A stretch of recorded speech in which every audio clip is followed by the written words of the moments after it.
اسلام کی تاریخ میں ایک واقعہ ایسا ہے جس کے اثرات آج 14 صدیاں گزرنے کے بعد بھی پوری شدت سے محسوس کیے جاتے ہیں۔ جی بالکل۔ میرا مطلب ہے پیغمبر اسلام صلی اللہ علیہ وآلہ وسلم کی وفات کے بعد پیدا ہونے والی وہ تقسیم جسے آج دنیا شیعہ اور سنی فرقوں کے نام سے جانتی ہے۔ جی آخر یہ اختلاف یہ کہاں سے شروع ہوا؟ نوبت کربلا جیسے آپ کہیں المناک واقعے تک کیسے پہنچی؟ یہ بہت اہم سوالات ہیں۔ آج کی اس گفتگو میں ہم انہی سوالات کے جوابات ڈھونڈنے کی کوشش کریں گے۔ ہماری بنیاد وہ مواد ہے جو ہمیں فراہم کیا گیا ہے، خاص طور پر لیسلی ہیزلٹن کی کتاب آفٹر دا پروفٹ کے اقتباسات۔ مقصد یہ ہے کہ تاریخ کو غیر جانبداری سے سمجھا جائے، یہ دیکھا جائے کہ واقعات اصل میں ہوئے کیسے اور ان کی تشریح کیسے کی گئی۔ بالکل، اور یہاں یہ واضح کرنا بہت ضروری ہے کہ ہمارا مقصد کسی ایک نقطہ نظر کو صحیح یا غلط ثابت کرنا ہرگز نہیں، بلکہ ان پیچیدہ تاریخی واقعات کو ان کے اپنے سیاق و سباق میں پیش کرنا ہے جیسا کہ ہمیں ذرائع میں ملتا ہے۔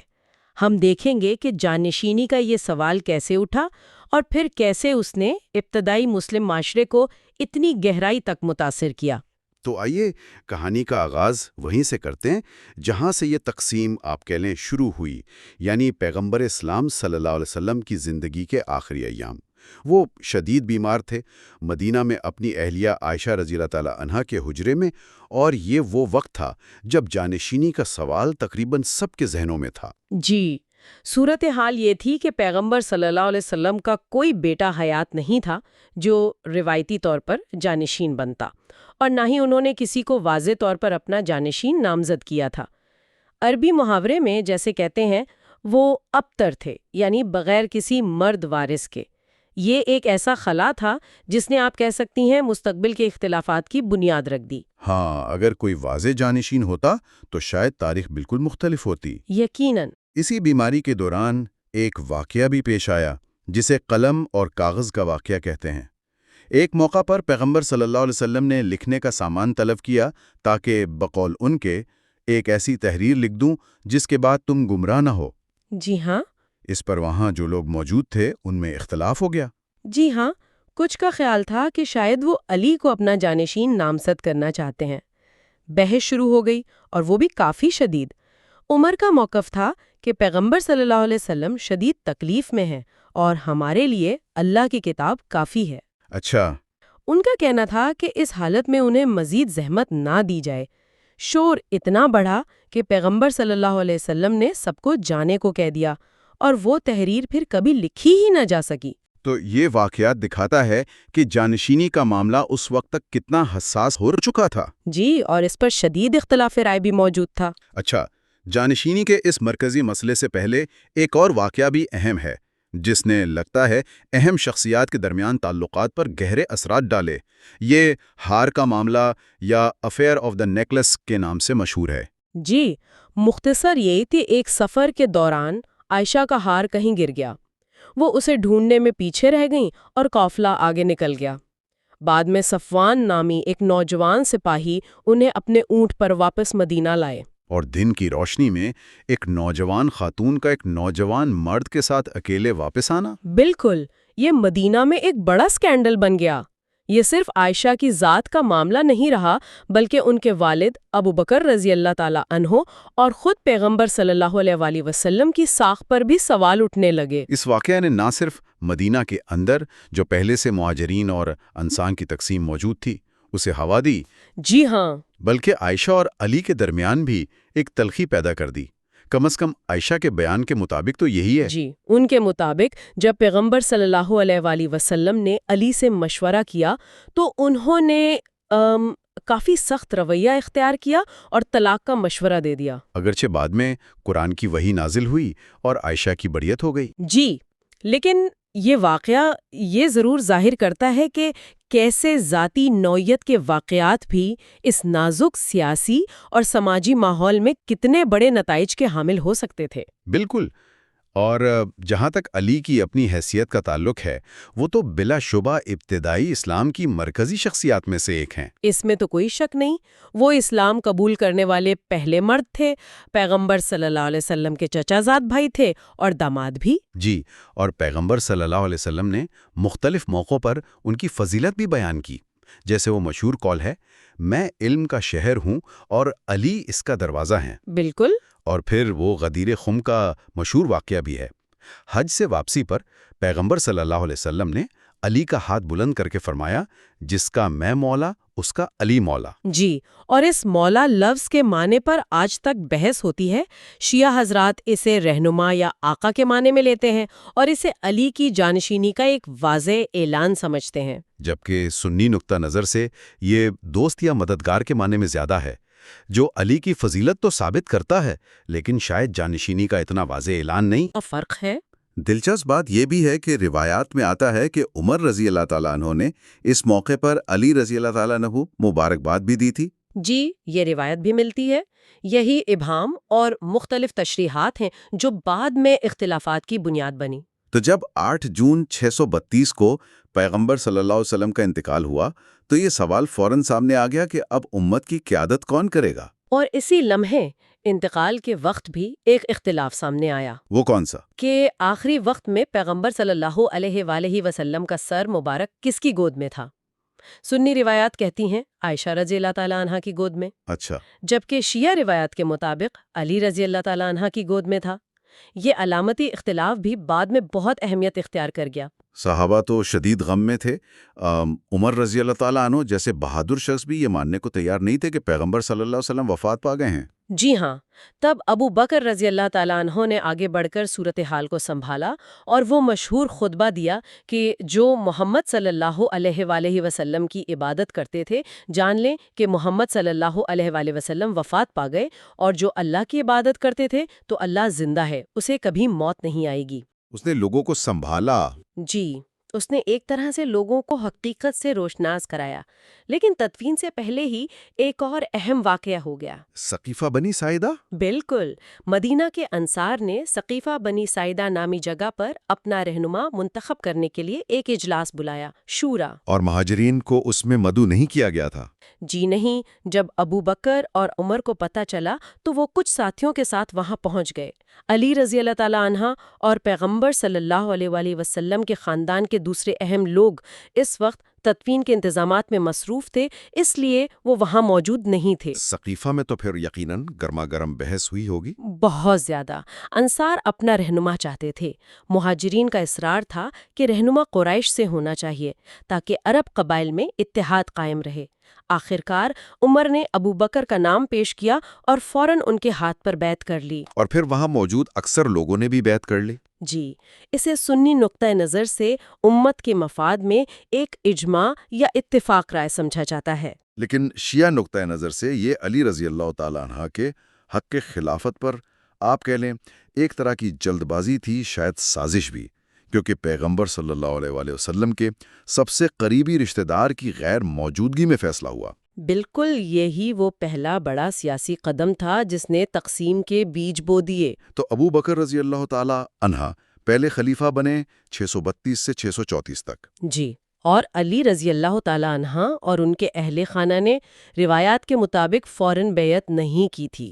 شیعہ روایات میں آتا ہے کہ ان پر دباؤ ڈالا گیا اور فاطمہ جو پیغمبر صلی اللہ علیہ وآلہ وسلم کی بیٹی اور علی رضی اللہ تعالیٰ عنہ کی اہلیہ تھیں، وہ اس دوران پیش آنے والے واقعات اور بعد میں اپنے والد کی وراثت سے محرومی کے صدمے سے انتقال سے کچھ ہی عرصے بعد وفات پا گئیں، اور انہیں رات کی تاریکی میں دفن کیا گیا۔ جی، یہ واقعات شیعہ مسلمانوں کے لیے گہرے دکھ اور مظلومیت کی علامت بن گئے۔ دوسری طرف ابو بکر نے ریاست کو مستحکم کرنے کی کوشش کی، مرتدین کے خلاف جنگیں لڑیں اور اپنی وفات سے پہلے عمر رضی اللہ تعالیٰ عنہ کو جانشین نامزد کر دیا۔ عمر کا دور خلافت 634 سے 644 تک رہا۔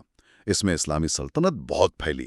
انہوں نے انتظامی ڈھانچہ، دیوان وغیرہ قائم کیا، لیکن 644 میں انہیں ایک فارسی غلام نے حملہ کر کے شہید کر دیا۔ جی، اور وفات سے پہلے انہوں نے 6 افراد کی ایک کمیٹی بنائی جس نے اگلے خلیفہ کا انتخاب کرنا تھا۔ اور اس کمیٹی نے علی کے بجائے عثمان کو تیسرا خلیفہ منتخب کیا 644 سے 656 تک۔ عثمان کا دور حکومت کافی طویل تھا، تقریباً 12 سال، لیکن یہ تنازعات کا شکار رہا۔ ان پر اقربا پروری کے الزامات لگے، یعنی اپنے قبیلے بنو امیہ کے لوگوں کو بڑے عہدے دینے اور نوازنے کے الزامات۔ بدعنوانی کی باتیں بھی ہوئیں، اور ان کے خلاف مخالفت بڑھتی گئی، حتیٰ کہ عائشہ بھی ان کی ناقد بن گئیں۔ جی بالکل، مصر اور عراق سے باغی فوجی مدینہ آ گئے اور 656 میں ان کے گھر کا محاصرہ کر لیا۔ اور پھر انہیں قتل کر دیا گیا۔ جی، انہیں قتل کر دیا گیا۔ روایات میں آتا ہے کہ ان کا خون قرآن پاک پر گرا اور ان کی بیوی نائلہ جو دفاع کر رہی تھیں ان کی انگلیاں بھی کٹ گئیں۔ اور یہی خون آلود قمیص اور کٹی ہوئی انگلیاں بالکل، یہی قمیص اور انگلیاں شام بھیجی گئیں، جہاں عثمان رضی اللہ تعالیٰ عنہ کے رشتہ دار معاویہ رضی اللہ تعالیٰ عنہ گورنر تھے۔ یہ انتقام کا ایک بہت طاقتور نشان بن گئیں۔ اس قتل نے تو مسلم معاشرے کو بالکل ہلا کر رکھ دیا ہوگا۔ یقیناً عثمان رضی اللہ تعالیٰ عنہ کے قتل کے بعد مدینہ میں لوگوں نے علی رضی اللہ تعالیٰ عنہ کو چوتھا خلیفہ منتخب کیا۔ یہ 656 کا واقعہ ہے۔ اور یہاں بھی وہ تقسیم نظر آتی ہے۔ سنیوں کے نزدیک وہ چوتھے راشد یعنی ہدایت یافتہ خلیفہ ہیں، جبکہ شیعوں کے نزدیک وہ پہلے حقیقی امام ہیں۔ علی وہ واحد شخصیت ہیں جنہیں دونوں فرقے کسی نہ کسی حیثیت میں جائز رہنما ضرور مانتے ہیں۔ لیکن ان کا دور خلافت شروع سے ہی خانہ جنگی کا شکار رہا، جسے فتنہ کہا جاتا ہے۔ جی، فتنہ یعنی داخلی انتشار، آزمائش۔ سب سے پہلے مکہ میں عائشہ رضی اللہ تعالیٰ عنہ، طلحہ رضی اللہ تعالیٰ عنہ اور زبیر رضی اللہ تعالیٰ عنہ نے ان پر الزام لگایا کہ وہ قاتلین عثمان سے نرمی برت رہے ہیں۔ انہوں نے بصرہ میں فوج جمع کی اور 656 میں جنگ جمل یعنی اونٹ کی جنگ ہوئی۔ جی، اس جنگ میں عائشہ رضی اللہ تعالیٰ عنہا خود ایک اونٹ پر سوار ہو کر قیادت کر رہی تھیں۔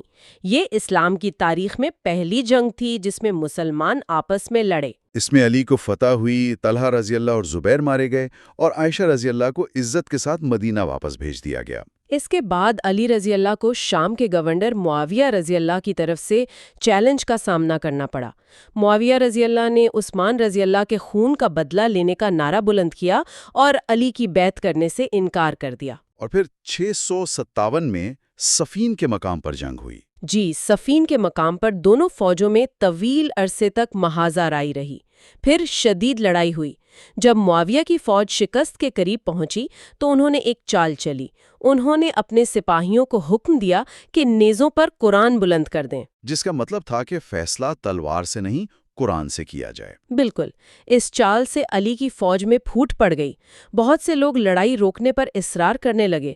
علی کو مجبوراً جنگ بندی اور تالسی یعنی آربیٹریشن پر راضی ہونا پڑا۔ اور یہی وہ موقع تھا جب علی کے کچھ بہت کٹر حامی سالسی کو قبول کرنے پر ان سے الگ ہو گئے۔ جی، یہی لوگ خوارج یعنی خارج ہونے والے کہلائے۔ ان کا نعرہ تھا لا حکم الا للہ، یعنی حکم صرف اللہ کا ہے۔ وہ علی رضی اللہ تعالیٰ عنہ اور معاویہ رضی اللہ تعالیٰ عنہ دونوں کو غلط سمجھتے تھے، اور یہ گروہ بعد میں بہت متشدد ہو گیا۔ اور انہی میں سے ایک خارجی نے 661 میں کوفے کی مسجد میں علی پر زہرآلود تلوار سے حملہ کیا۔ جی، اور وہ شہید ہو گئے۔ اس شہادت نے شیعہ نقطہ نظر میں ان کا مرتبہ اور بھی بلند کر دیا، لیکن سیاسی طور پر اس سے معاویہ کے لیے راستہ بالکل صاف ہو گیا۔ علی کے بعد ان کے بڑے بیٹے حسن امام بنے۔ جی، لیکن انہوں نے مسلمانوں میں مزید خون ریزی سے بچنے کے لیے معاویہ کے حق میں دستبرداری اختیار کر لی، کچھ شرائط کے ساتھ۔ بعد میں شیعہ روایتوں کے مطابق انہیں بھی زہر دے کر شہید کر دیا گیا، اور اس کا الزام معاویہ پر لگایا جاتا ہے۔ اور معاویہ نے اسلامی تاریخ میں پہلی بار خلافت کو موروثی بنا دیا۔ جی، انہوں نے اپنی زندگی میں ہی اپنے بیٹے یزید کو اپنا جانشین نامزد کر دیا۔ یہ ایک بہت بڑا قدم تھا جس نے خلافت کے تصور کو بدل دیا، اور یہی وہ فیصلہ تھا جس نے پھر کربلا کے المیے کی بنیاد رکھی۔ بالکل۔ معاویہ رضی اللہ تعالیٰ عنہ کی وفات کے بعد جب یزید تخت پر بیٹھا تو اس نے علی رضی اللہ تعالیٰ عنہ کے چھوٹے بیٹے حسین رضی اللہ تعالیٰ عنہ سے بھی اپنی بیعت مانگی۔ حسین نے یزید جیسے کردار کے آدمی کی بیعت کرنے سے صاف انکار کر دیا۔ انہیں کوفہ کے لوگوں نے خط لکھ کر بلایا تھا کہ وہ آئیں اور قیادت سنبھالیں۔ جی، لیکن جب وہ اپنے خاندان کے افراد اور چند وفادار ساتھیوں کے ساتھ عراق پہنچے تو کوفہ والے اپنے وعدے سے پھر گئے۔ یزید کی فوج نے انہیں کربلا کے مقام پر گھیر لیا۔ یہ محرم 680 عیسوی کا واقعہ ہے۔ جی، سن 61 ہجری۔ کربلا میں جو ہوا وہ تو ظلم و ستم کی ایک ایسی داستان ہے جو آج بھی دل دہلا دیتی ہے۔ یقیناً حسین کے چھوٹے سے قافلے پر پانی بند کر دیا گیا۔